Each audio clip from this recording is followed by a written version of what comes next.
There we go. All right. Hello, everyone. My name is Indigo. I'm an admissions counselor at Tufts. So I'm just kind of here for tech support and to learn along with you during this class. So thank you for joining us. Lost my window. There we go. So thank you for joining us today for the mock class Climate Action. It's my pleasure to introduce Parke Wilde, a professor in the Environmental Studies Department who will be leading today's event. I'm going to fade out into the background, but if anyone has any tech problems, feel free to pop it in the chat and I will try to help us out. So enjoy. Thank you, Indigo. It's great to meet you all. As you gathered, the format tonight is Zoom's webinar format, which means it's a little challenging sometimes to have it be fully interactive. I'll try to remember to stop about 15 or 20 minutes in, and so that we can check the question and answer thread.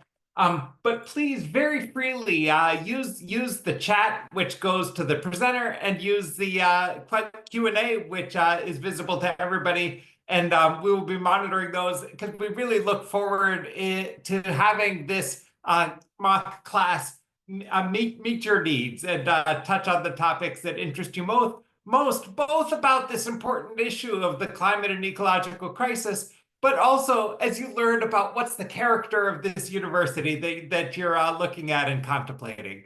So there's a sort of a very standard, I probably have the wrong one showing. I will be right with you. I was going to say, yep, you've got the presenter view, but you're on it. Yeah.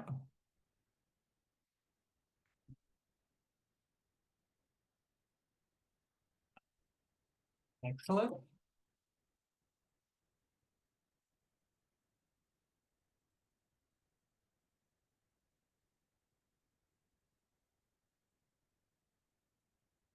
How are we doing there, Indigo?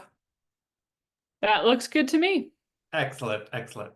And so climate is such an important issue, and whenever people talk about it, there's almost a standard narrative that's very common. And in this standard narrative, the speaker starts with a lot of doom and gloom and then ends the talk with a few idle words of hope. And the approach of this class and the approach also for the next hour is substantially different. What we're going to do here is not focus on the harms of climate change, but instead on the different ways that society can tackle in a constructive way the challenges, this key challenge of our time.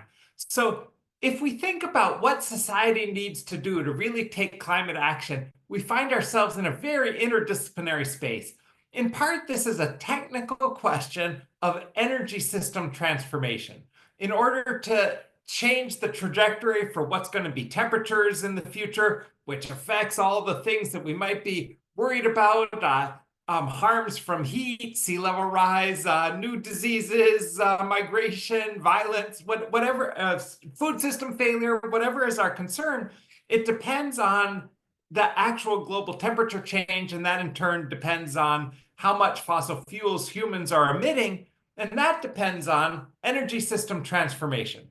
And so the recipe, the most upbeat recipe for how energy systems can change in a way that helps our society tackle this challenge is three things.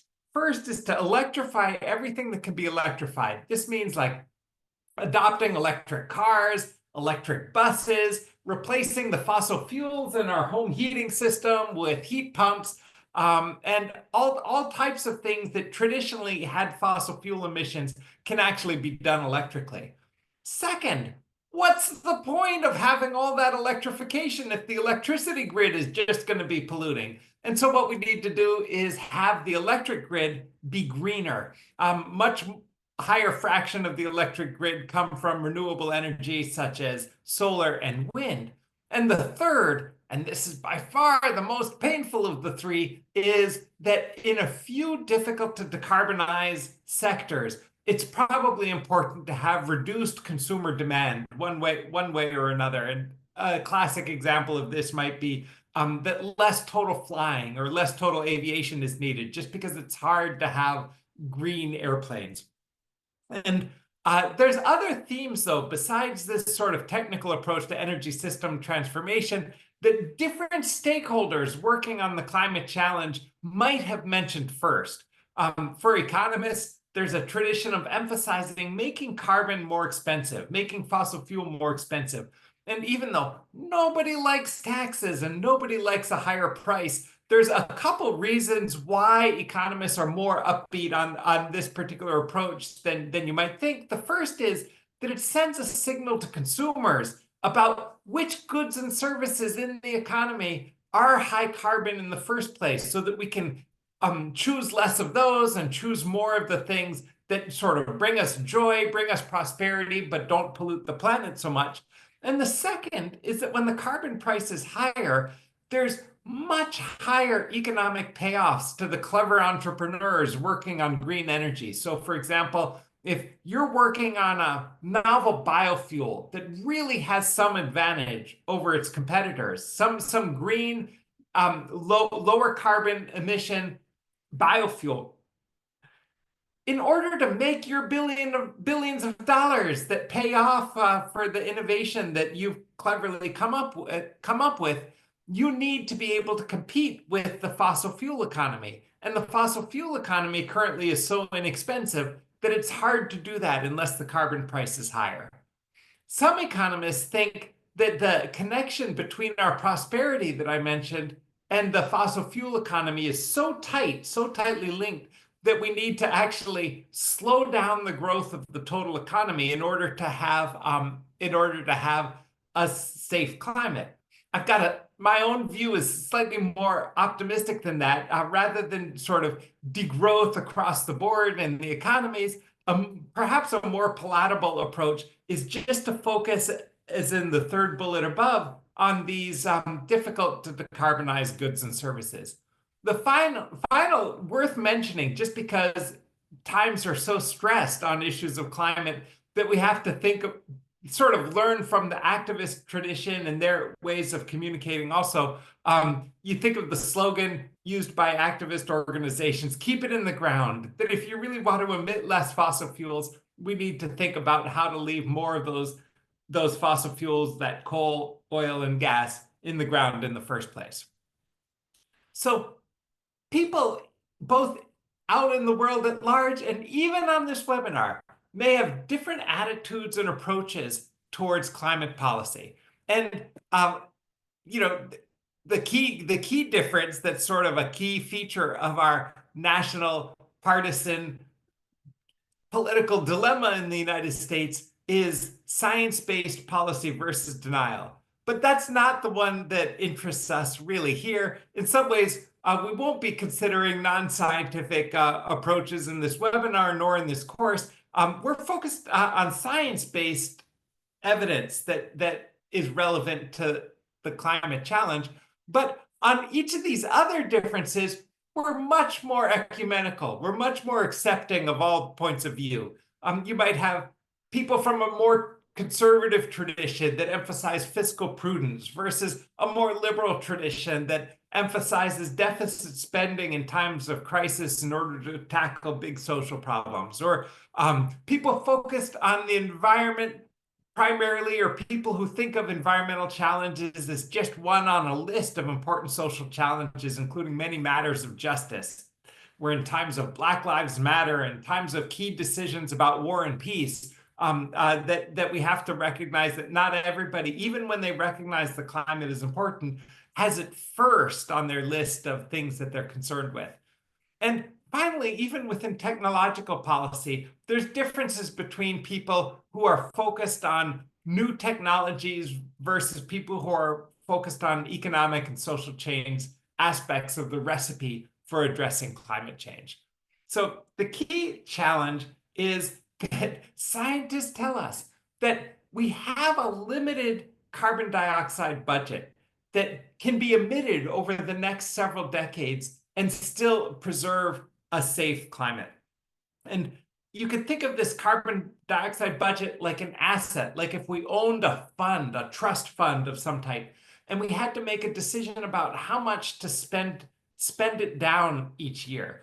And if it were a financial asset, our financial advisors would tell us, if anything, you want this asset to be growing, And if you're going to be spending it down, you certainly don't want to spend it down on more than 1 or 2 or a very small percent per year. And instead, with our carbon budget, if for example your goal is to have only a 2-degree change in the world's temperature, then the total amount of carbon dioxide that could be emitted, you can see in the right chart, is about 800 billion tons of carbon dioxide.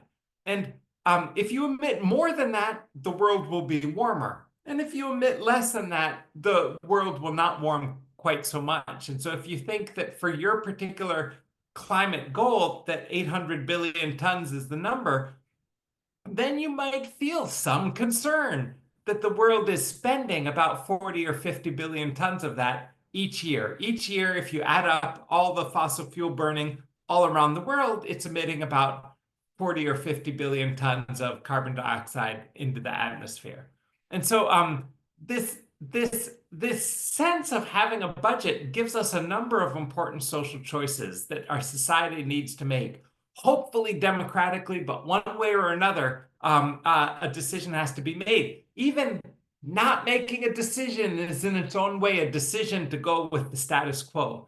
And one of the hard choices is how fast to reduce how much the world emits each year. It's a matter of allocating this remaining carbon budget by year. You have to either spend this budget in 1 year or spend it in another year.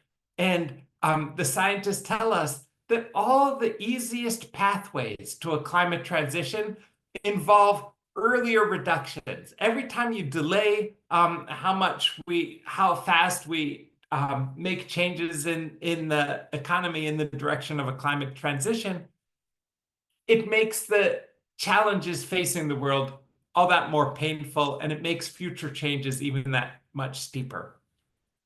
But the second thing is, if there's a carbon budget, we have to think, well, who's going to bear the pain?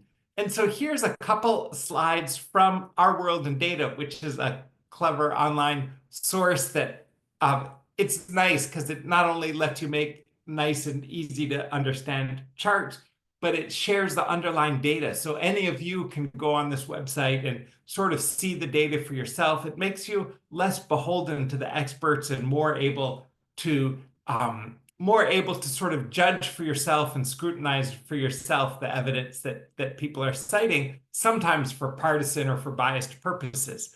And the key thing about deciding how much each country has to adapt its own economy is that everything looks different, whether if you look at these statistics on an aggregate basis or on a per capita basis, a per person basis.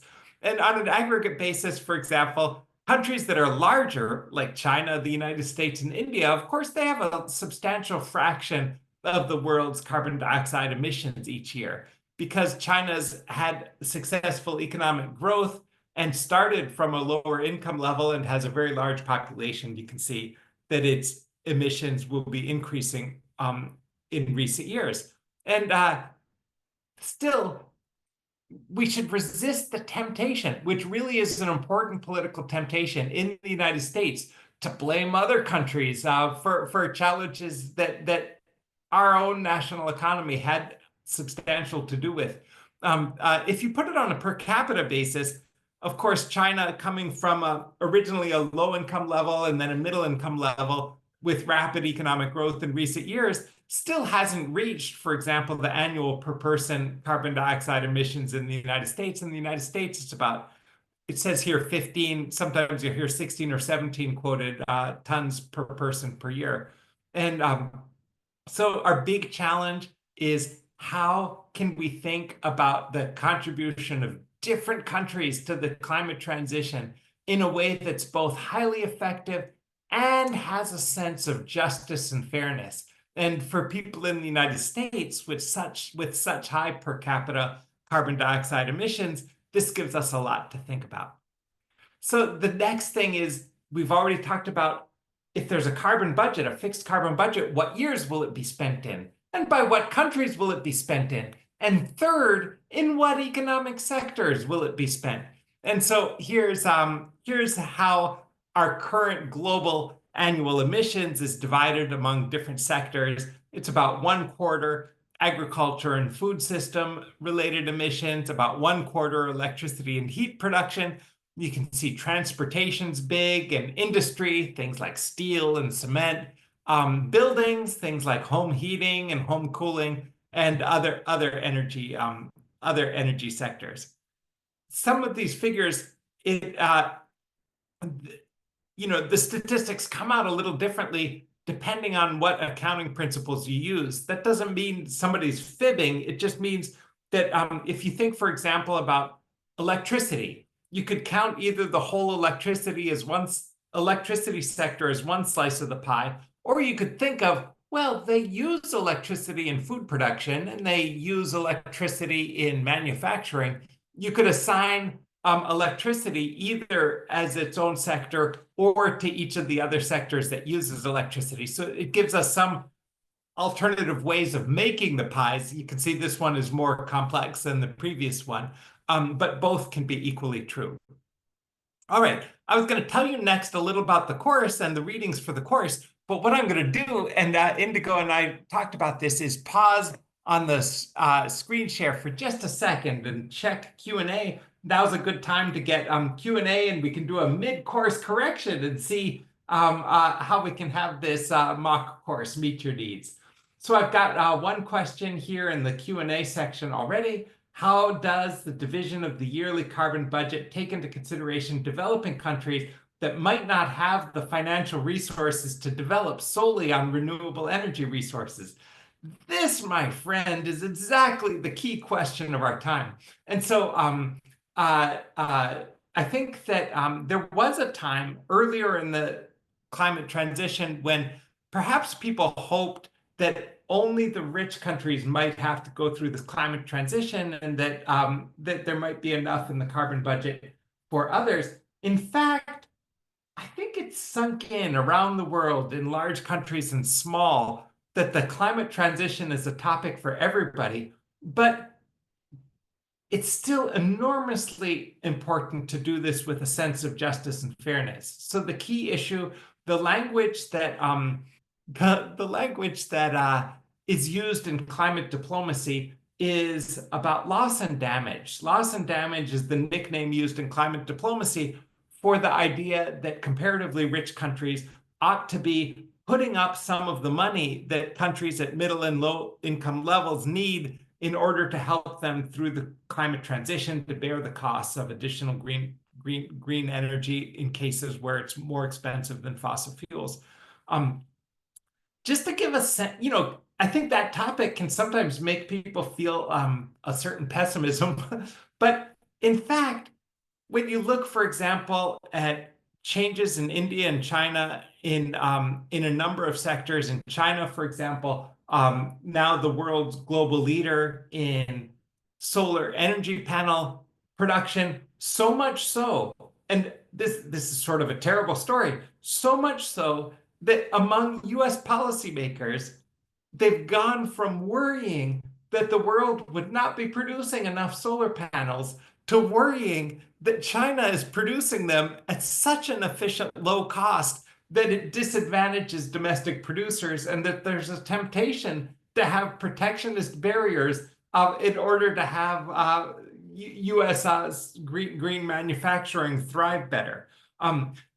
I should not be too opinionated, but this protectionist instinct is a policy I would strongly recommend against. I think that it's got to be good news for the world that the large middle-income countries have taken the climate transition agenda to heart and are working on key features of it, like solar panels, like electric rail that's transformed the transportation economy in China. I will check another.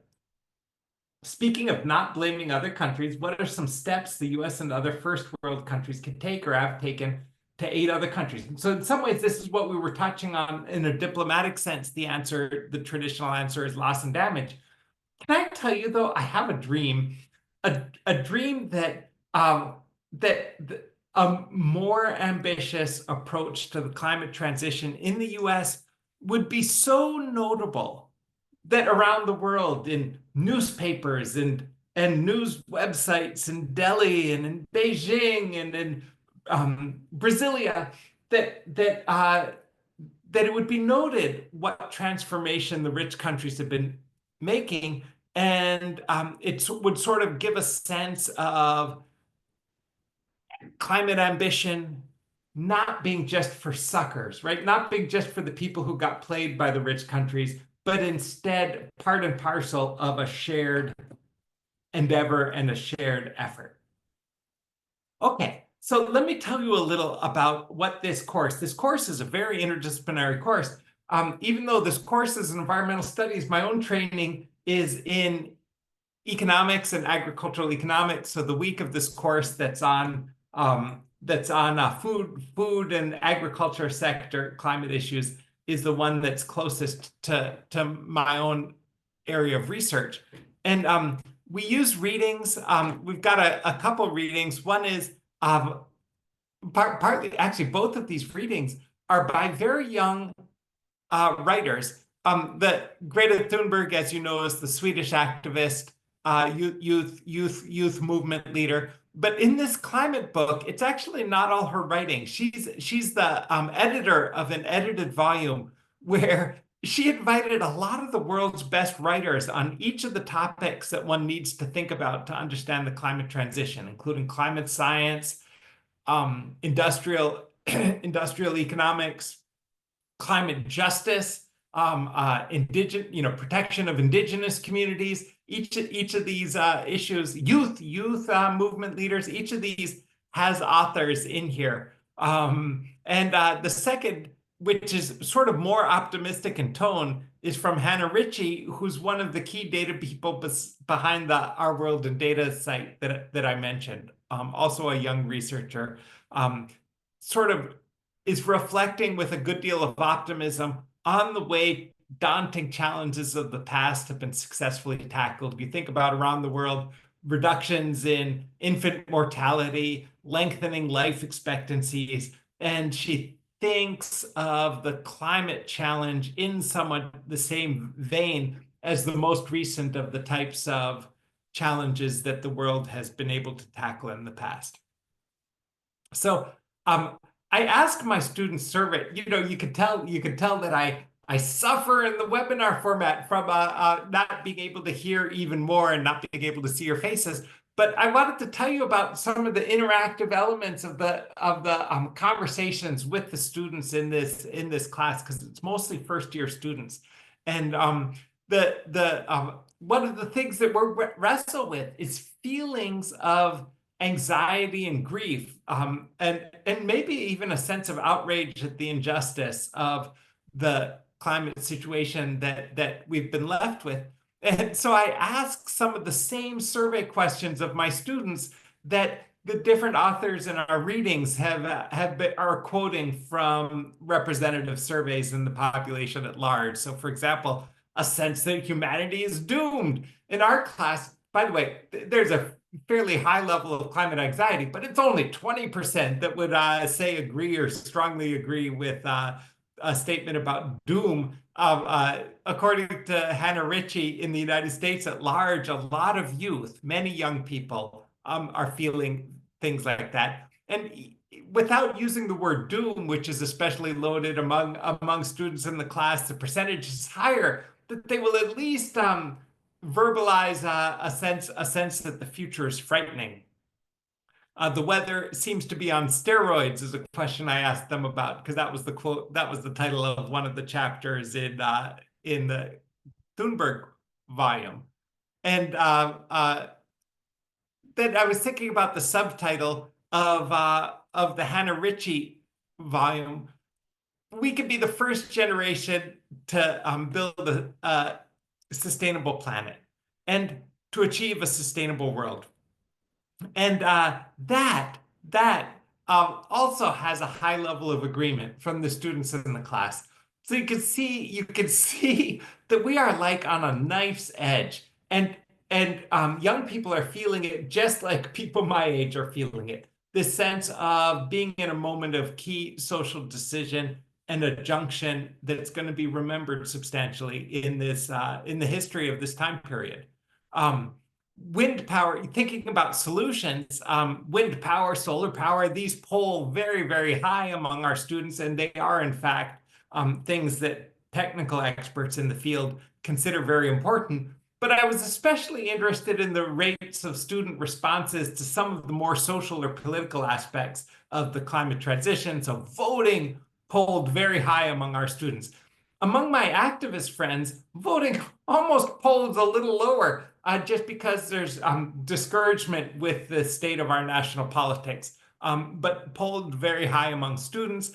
Thinking about certain high carbon goods and services such as flying, reducing unnecessary flying was high on students' lists. Being vegetarian, purchasing offsets. I think students probably quite rightly have a good deal of suspicion of easy fixes that don't involve exactly directly burning less fossil fuels. We talked about economic growth earlier, even this evening, and shrinking the GDP didn't poll so well, and nor would it, by the way, poll very well with any of our politicians of either political party. They were very nice to me. They said taking a class in climate action. They offered up high levels of either agree or strongly agree, but they may have just been being nice to their instructor. And so uh, uh, the in our teaching, we use an interactive tool called En-ROADS, and I like this tool a lot. It has just to explain it a little, in the top left, you have a chart, a historical chart of the sources of primary energy. So you could see at different times in recent years and going forward into the future as we sort of contemplate the climate transition, how much of our energy is going to come from coal, oil, gas, the fossil fuels, also renewables, bioenergy, and nuclear. And of course, nuclear is divisive even within environmental circles. It's definitely a renewable energy source, but it's got its own concerns, both with waste disposal and with risk of accidents and with risk of military use. And then sort of as you weigh technocratic versus more social change approaches to addressing climate, you have choices about whether you put any hope in there being new net zero technologies that are going to kind of save the day, or whether you think it would be foolish to hope for such things. And the energy affects how much is the total global greenhouse gas emission. So you see that in the middle chart. And then greenhouse gas emissions affects what's the temperature change going to be. And temperature change of 3.3 degrees Celsius is widely considered very worrisome. Like, the climate scientists recommend that we not undertake temperature change in that range. Currently, if you think about the news that we see in the world around us and increased wildfires in California, for example, or floods in Central and Eastern Europe, that's at a temperature change of 1.1 degrees Celsius. And so you can kind of see why experts would be recommending against 3.3 degrees Celsius as a sort of a trajectory that we might be on if we don't have a high level of ambition. Just to help those of us in the United States, 3.3 degrees Celsius, it's approximately a 2.1 conversion. And so that's about 6 degrees Fahrenheit. And the plus sign means by comparison to pre-industrial levels. So if you think about before it started to be the case that coal was heavily used in major industry and in train transportation, for example, somewhere, say, circa around 1850, that's the baseline. And then we're seeing how much human-caused temperature increase has there been since that time. And the nice thing about this En-ROADS gadget is that it lets you adjust all types of policies to imagine what if the world used less coal, less oil, more nuclear, if transportation was more efficient. And then you can see what settings on a recent homework, I had my students find settings of these sliders that made the temperature change 2.0 degrees Celsius, which is a goal that gets mentioned in international climate agreements. In this class, we have guest speakers. One of them on a coming week in late October is going to be Kelly Sims Gallagher, who's now the dean of the Fletcher School of Law and Diplomacy at Tufts University. This is a treat for undergraduate students because the Fletcher School is a graduate program, and so the key faculty there don't have as part of their regular job teaching undergraduate courses. But in the past, deans of the Fletcher School have had important histories in U.S. military policy and U.S. Economic competition and diplomacy, trade agreements. But the last two deans have been specialists in climate diplomacy. So it gives you a sense of how important is the climate transition to different things that are happening at different places in our multidisciplinary university. Climate justice, we recently had a wonderful, inspiring lecture from Julian Egeman in urban environmental policy. He thinks about the intersection of climate issues with other social justice issues. He gave the example of how do we use our streets? Like, how do we use the actual space in our streets? How much of it gets allocated to buses and cars, parking, and bike lanes? And what signals does that send about how easy or difficult it is for the people who live in a community to live in a sustainable way? Eric Hines is a engineer a professor in the engineering program in the engineering school who is one of the experts in offshore wind technology. And there's sort of it's a little like liking the Red Sox or liking the Patriots. I have a special appeal for the local renewable energy, and offshore wind is a distinctive potential strength in New England. You think of if we were in Montana, it might well be wind power, onshore wind power, and in Texas it might be solar, and so what we have here is wonderful, wonderful coastlines. And my colleague at the Friedman School of Nutrition Science and Policy, Erin Coughlin de Perez, is one of the world's experts on how low and middle income countries can adapt and be resilient in the face of climate change, not just mitigation and greenhouse gas emissions.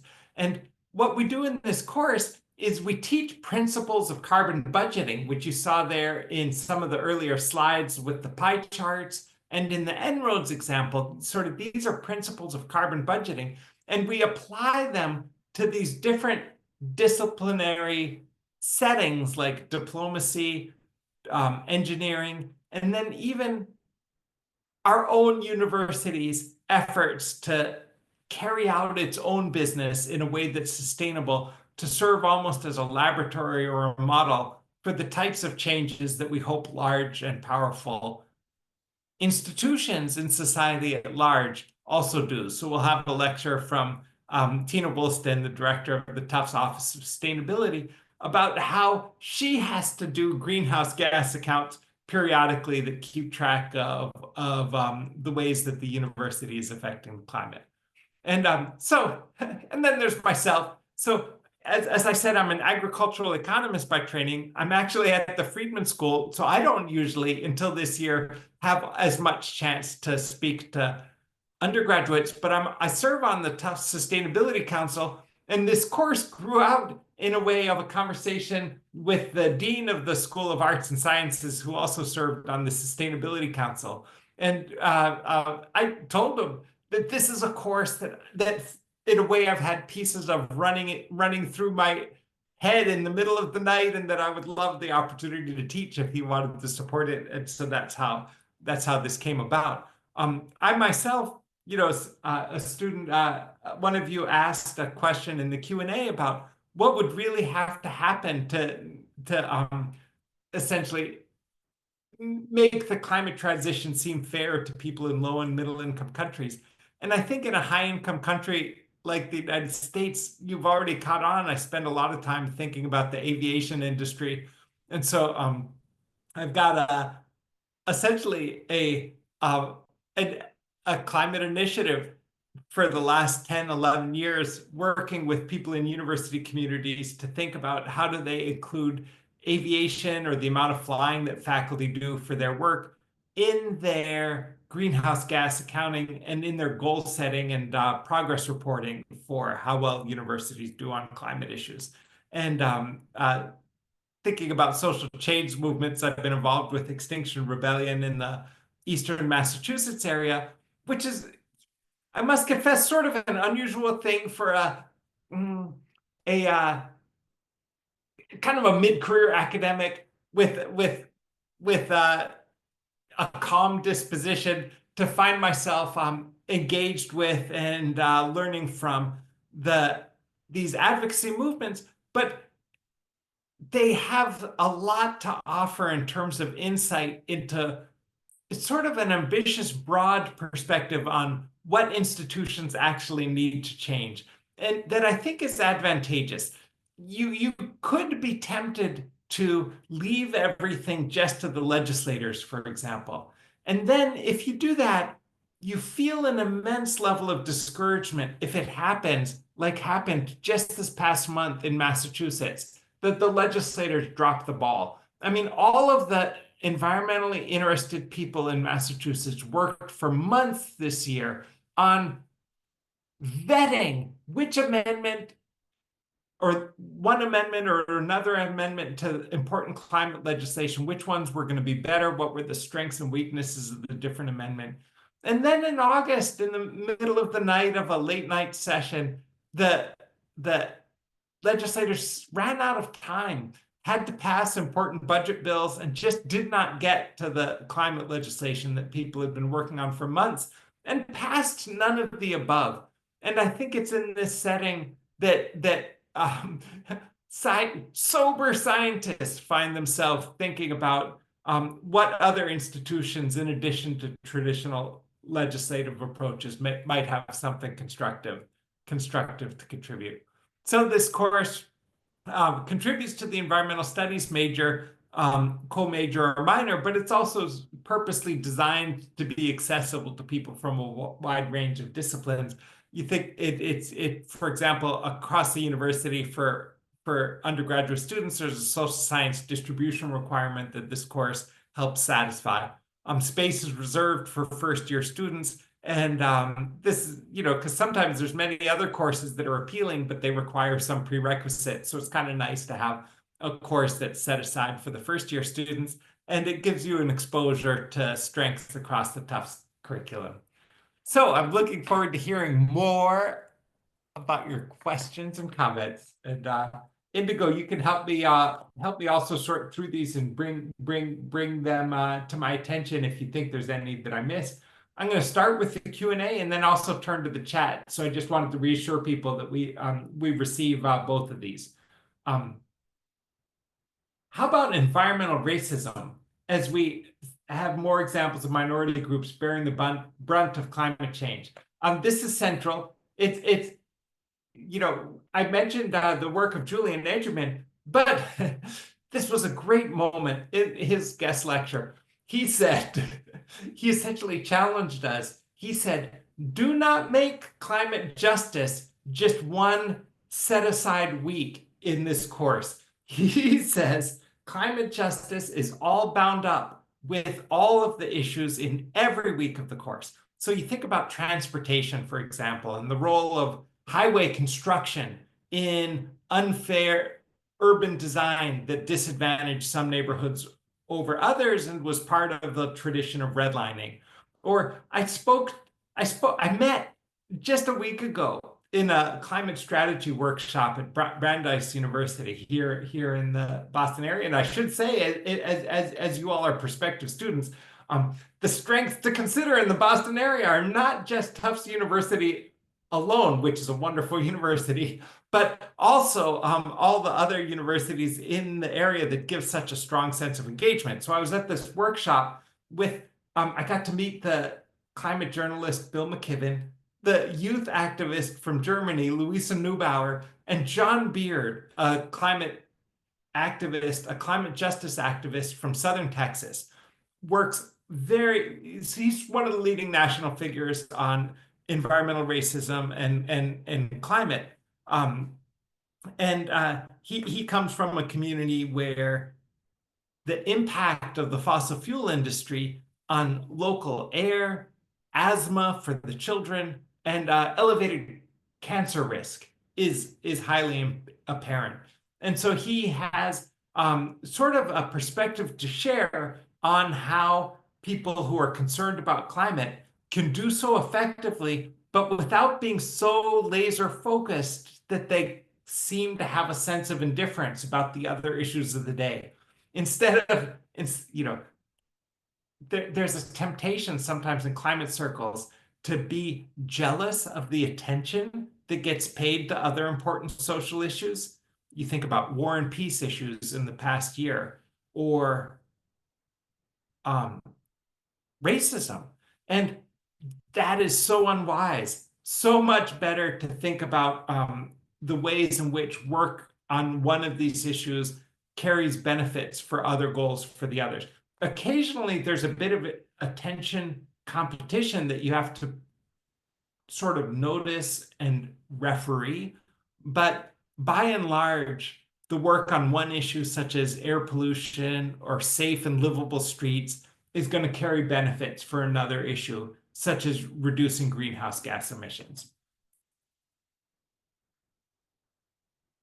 How can people's background and experiences shape the way they think about the environment? One of the nice things about the times we live in is that I think the climate transition needs people from every place and every background with every disciplinary interest. And it especially needs people who can talk to each other across some of these barriers. So you think about how much harm is caused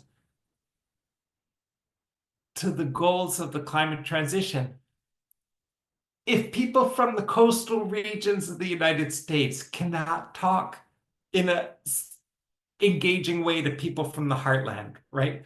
That these are sort of cross-cultural skills and communication skills that are essential to having the people with the technical skills be able to succeed in their highest ambitions. A question is about, as somebody who's an agricultural economist, what are my thoughts on modern and non-conventional methods of agriculture, such as vertical farming? Some of the environmental pros and cons to newer methods, but how do they fit into the picture economically? So it's not, I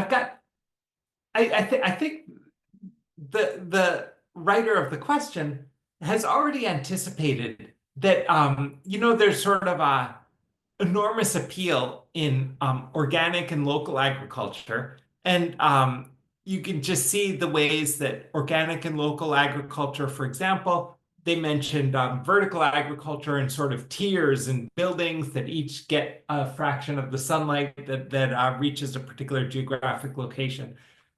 Each of these has a wonderful appeal, an environmental appeal that's immediately apparent. But the question almost anticipated that there's a pushback. There's some hard questions asked. The questions could be posed in different ways. It might be along the lines of, but is that efficient? And if you did that, could you feed the world? Could you, is it going to be sufficiently productive? And this gives a whole lot of interesting things to think about in the agricultural economics, including when we say efficient, what exactly do we mean?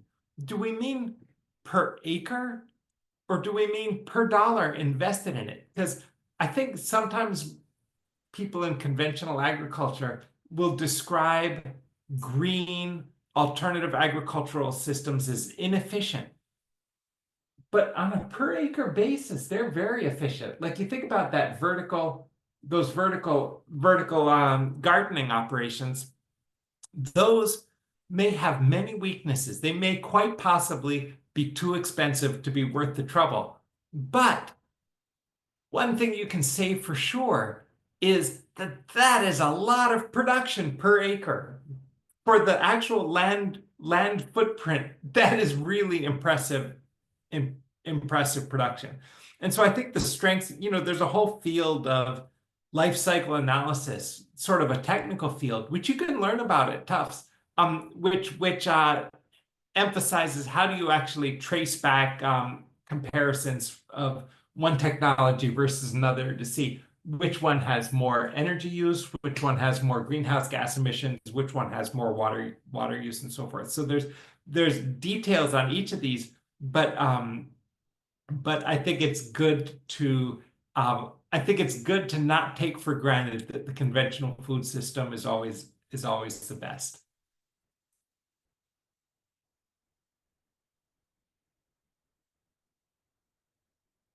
Names to research, environmental science major. Um, there's a lot of good people in the environmental science program. Colin Oriens is a biologist who commonly works with colleagues in the nutrition school. Coco Gomez is sort of the co-leader of the environmental studies program. The in some ways, for me, the people interested in environment also are scattered throughout the university. The Earth Sciences Department has been renamed as the Earth and Climate Sciences Department and has people working on sea level rise. We had a guest lecture from somebody in that department who has expertise on measuring what was the long geological history of sea level, even in our region. It requires studying climate science on the one hand, geology, and even things like how do you read the fossil record of obscure sea creatures and measuring the characteristics of their shells here in New England waters. I think um, I didn't do that great on the list of names, but um, Tim Griffin is my colleague for the food systems and environment. He'll be our guest lecturer, and others on our guest speaker list. Are the university also has a lecture series on Thursday noons, called the Hoke Cunningham series that often has famous speakers on environmental studies, but it's not all famous speakers. It's sometimes recent alums. So it'll be like a fairly young alum who now works as a journalist for the LA Times and is on the climate beat. It makes for very engaging presentation. Do we have any recommendations of authors or other sources? I I had a hard time choosing what books to choose for this course.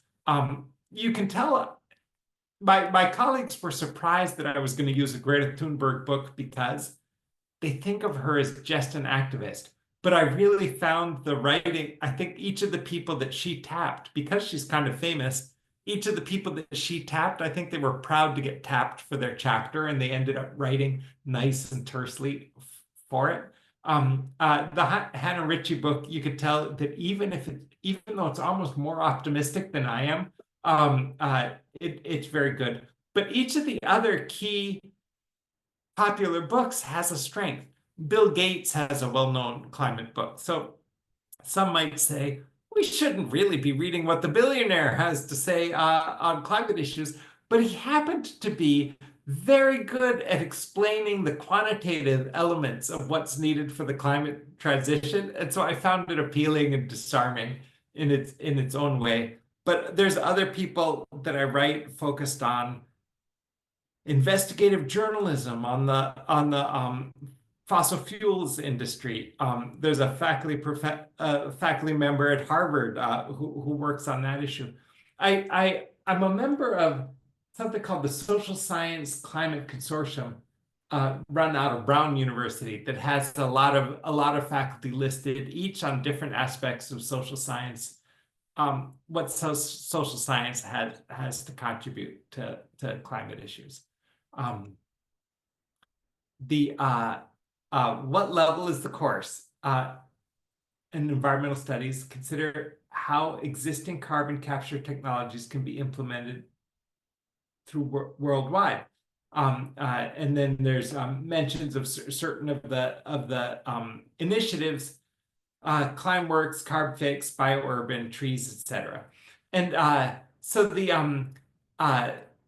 carbon capture is you probably know it's controversial in climate action circles. The but is likely to be very important. And what makes it hard to talk about is like the Intergovernmental Panel on Climate Change, the IPCC, has to give a lot of attention to carbon capture technologies. Carbon capture technologies, most of you know, are technologies that draw the amount of carbon dioxide down from either the atmosphere at large or from gases that are being emitted by smokestacks from industrial operations. And it's sort of almost the alternative to reducing emissions in the first place. And the reason it's controversial is because it's clearly part of the solution for a healthy and just climate transition. Because the remaining airplanes, the remaining cement manufacture, each of the remaining nitrogen fertilizer for agriculture, there's certain uses of emissions that can't be eliminated entirely. And so we have to, if we're going to reach net zero, we have to have some type of carbon capture technologies.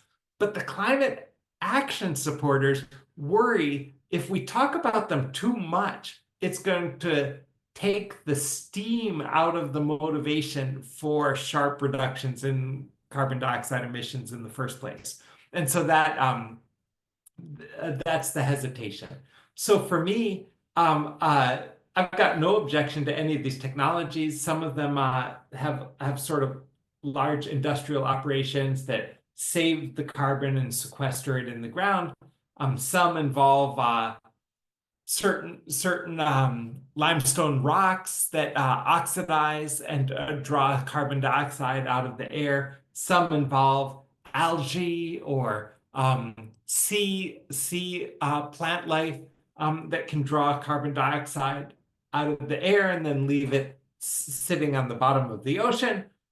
Each of these has strengths and weaknesses, and the parts I like least are some of them are sort of bound up with a mix of promising technology linked with somewhat scammy marketing systems. And so that makes sort of a challenging combination because it makes it hard to vet the good from the bad in some of these carbon capture technologies. Indigo, shall I take one more? Yep. Yeah, feel free. There's a couple, I think I want to say 3 in the Q&A that I don't think we've answered, but if we have and I missed it, let me Great. know. I can move them, and I think there's one in the chat too. So Great. How does my background in economics influence how I think about climate change? I could go on and on. In fact, I have to hold myself back. But I think because economists can be annoying. In high school, maybe you haven't come across this enough to really know, but economists really can be annoying. Economists can sometimes have a vain sense that they're experts in everything. And as an economist who doesn't have that attitude, I have some restraint in what it is I think economists have to share that I think everybody should learn about. But there are some things that I do think fall into that category. And one of them, for all the majority of the world does not have communist economies. The majority of the world is market economies of one type or another.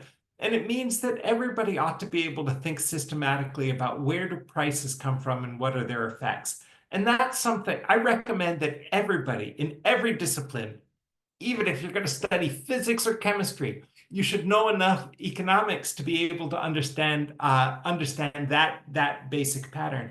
And so that's something that is sort of my key answer to the question is when I think about climate change, I notice how policies are going to affect prices all the time in ways that sort of go beyond what might be people's instinct when they think about one policy or another. Nuclear energy, in some ways, I'm not really an expert, and I had a chance to share my key thoughts. It's clearly, let me put it this way. For somebody with my environmental interests, 20 years ago, when I was a younger person, um, nuclear would have been very unpopular in the environmentally aware circles that I traveled in. And now, nuclear's reputation among strong environmental advocates has improved. I would say that that there's for people whose main environmental identity is as a climate hawk, that there's much more interest. But it is tragic because, of course, the accident at 3 Mile Island, and then later in the western part of the Soviet Union. Each of these was a long time ago. And then the Fukushima disaster in Japan is recent enough that it still carries a good deal of sting and stigma, I think for claims that nuclear energy would be uh, completely safe. And also,